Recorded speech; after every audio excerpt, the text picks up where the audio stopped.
dua. Bisi nipu loba ya nama oknum ustad nararipu. Bagaimana ustad nipu dengan agama? Bikin produk bid'ah. Kepada orang yang meninggal diperas. Tahu diperas? Apa diperas bahasa Indonesianya? Ya diperas. Kalau ada orang yang meninggal seharusnya kan disumbang. Ini malah diperas. Hartanya dikeluarkan secara paksa. 1, 3, 7, 40.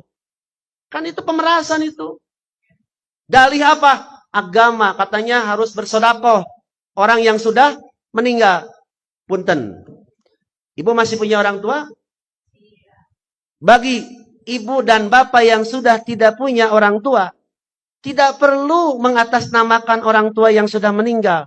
Salatnya baik wajib maupun sunat, saumnya wajib sunat, baca Qur'annya, sedekahnya, hajinya, umrohnya, ibu dapat pahala sebagai anaknya. Orang tua yang sudah meninggal pun dapat pahala. Selesai sebenarnya.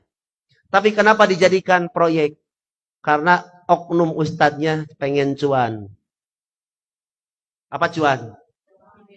Duit. Apalagi rajaban ibu, muludan. Wah, ngondang Ustadz Ansor mah cukup pakai WA. Pak Samsudin Bukhari langsung WA. Tad, jemput lagi Tad. Tad, pakai Coca-Cola. Nanti tanggal sekian ngisi ya, insya Allah. Kalau mau rajaban, muludan, pesennya juga ngantri. Mahal deh. Ustadz nate opat. Ngaji tos Isa. Isa teh salawatan heula, pujian heula. Jam 11 baru der ngaji. Wah, meres teh deuleu. Sok taroskeun ibu. Kalau ada orang yang meninggal miskin, mau tidak mereka datang? Tidak mau. Apalagi kalau tidak ada ampau, tidak mau. Kasihan itu. Itu yang merusak agama. Makanya ibu jangan terlalu percaya. Kecuali apa yang disampaikannya. Oke. Jadi urusan agama itu asalnya tidak masuk akal. Lambat laun masuk. Bismillahirrahmanirrahim. Assalamualaikum warahmatullahi wabarakatuh. Alhamdulillahilladzi arsala rasulahu bilhuda wa dinil haq liyudhhirahu 'ala ad-din kullih wa kafa billahi syahida. Fa inna ahsanal kalami kalamullah wa khairal huda huda Muhammad sallallahu alaihi wasallam wa syarrul umuri muhdatsatuha. Kembali bersama saya Zulkarnain El-Maduri.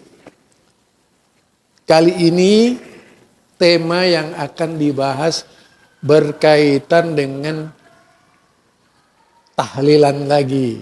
Kalau kemarin saya berbicara terkait dengan Ustadz Adi Hidayat, sekarang dengan Ustadz Samsudin Bukhari, seorang ulama muda Persis yang viral ya. Viral karena yaitu mengangkat produk tahlilan yang dianggap sebagai bentuk penipuan. Wah, keras banget ini orangnya. Jadi sebenarnya kalau kita buka kitab buku atau buku soal jawab Ustadz Hasan ya muridnya biasanya tidak akan beda dengan Ustadz Hasan. Kita tahu tegasnya Ustadz Hasan ketika berhadapan dengan kelompok-kelompok tradisional. Terpaksa memaksa beliau berdebat dengan siapa saja. Di saat itu tidak ada yang mengalahkan karena memang tidak ada tolok bandingnya ketika itu. Di Indonesia tidak seorang pun yang bisa mengalahkan Ustadz Hasan. Itu dulu. Dalam soal jawab agama yang ditulis oleh beliau itu ada sampai tebal ya. Yaitu sekitar 2000 halaman kalau tidak salah.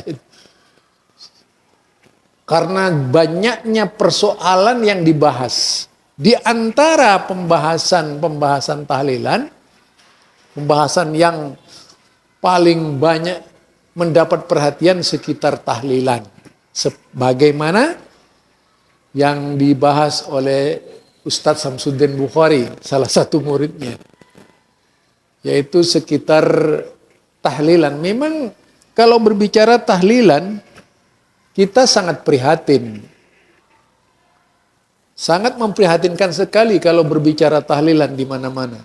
Biasanya tidak bisa dilepaskan dengan makanan. Itu otomatis. Derita orang yang meninggal itu makin menderita gitu. Bukan makin terhibur, tapi menderita. Karena ini pengalaman dari keluarga dekat saya ini jadi testimoni.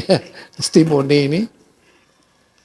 Jadi pengalaman dari keluarga saya di Madura, saya punya keluarga yang beraliran Aswaja Jawa ini banyak sekali gitu.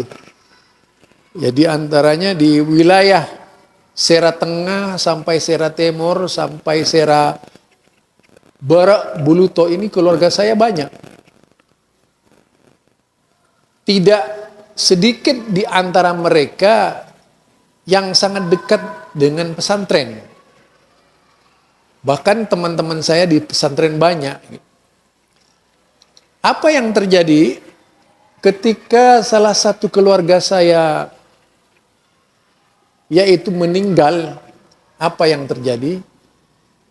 Biasanya orang meninggal ini bisa bebas dari hutang, tapi justru ketika itu ditimbun dengan hutang akibat dari perayaan tahlilan tersebut.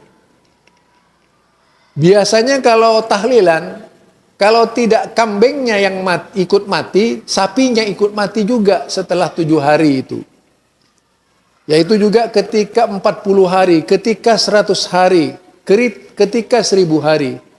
Jadi tangis keluarga orang-orang yang bodoh, orang yang nggak paham agama, menyangka bahwa tahlilan itu dari Islam, mengikat orang-orang awam yang tidak mengerti agama, dan ini pun menjadi kesenangan dari kelompok-kelompok mereka yang pandai yang memproduksi tahlilan itu bagian dari agama.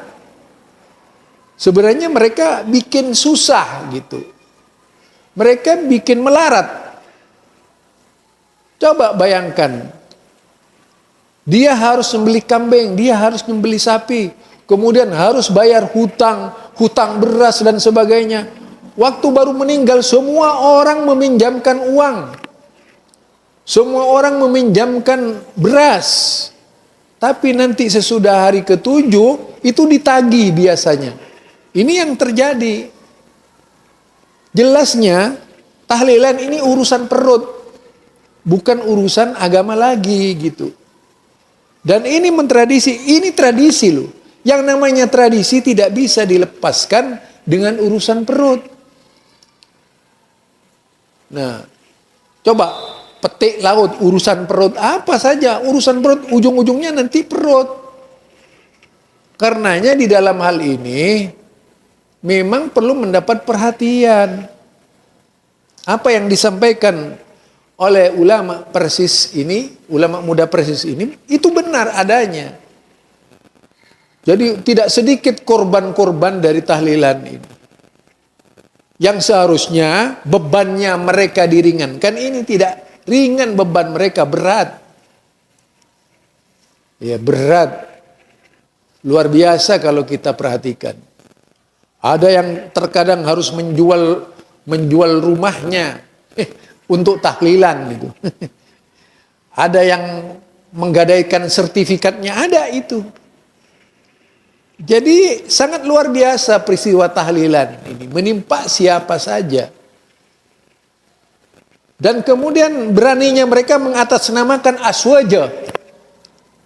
Entah aswaja yang mana yang dimaksud oleh mereka itu jelas bukan produk aswaja. Hanya orang-orang yang awam saja dibodohi oleh mereka kalau itu adalah produk aswaja. Bahkan dijadikan ciri khas oleh Idrus Ramli sebagai ciri khas aswaja. Masa ciri khas aswaja seperti itu? Kan sangat keterlaluan seorang muslim yang menempatkan barang yang tidak diajarkan oleh sunnah Nabi Muhammad sallallahu alaihi wasallam dikatakan warisan aswaja. Kalau yang dimaksud aswaja itu ahlus sunnati wal jamaah, itu tidak sama sekali mengajarkan hal-hal yang demikian. Tapi kalau aswaja yang disebut asli warisan Jawa, barangkali benar mewariskan tahlilan itu. Jadi Rasulullah dan para sahabatnya tidak pernah mentradisikan tahlilan. Ya, tidak pernah mentradisikan tahlilan sebagaimana yang dilakukan oleh orang-orang Indonesia. Imam yang 4 tidak pernah mentradisikan tahlilan. Tidak ada diceritakan bahwa selama 40 hari, selama 7 hari, 40 hari Imam Syafi'i ditahlili.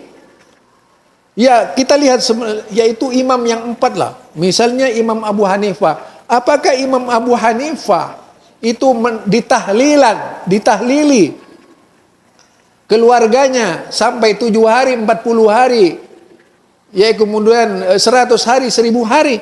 Apakah kemudian Imam Malik juga ditahlili ketika meninggal? Coba kitabnya yang mana yang dipakai itu? Apakah Imam Syafi'i juga ditahlili? Apakah Imam Ahmad ditahlili? Jadi siapa sebenarnya yang aswaja? Sekali lagi, kalau aswaja yang dimaksud ahlus sunnati wal jamaah itu tidak pernah tahlilan. Tapi kalau aswaja yang dimaksud asli warisan Jawa, itu yang suka tahlilan.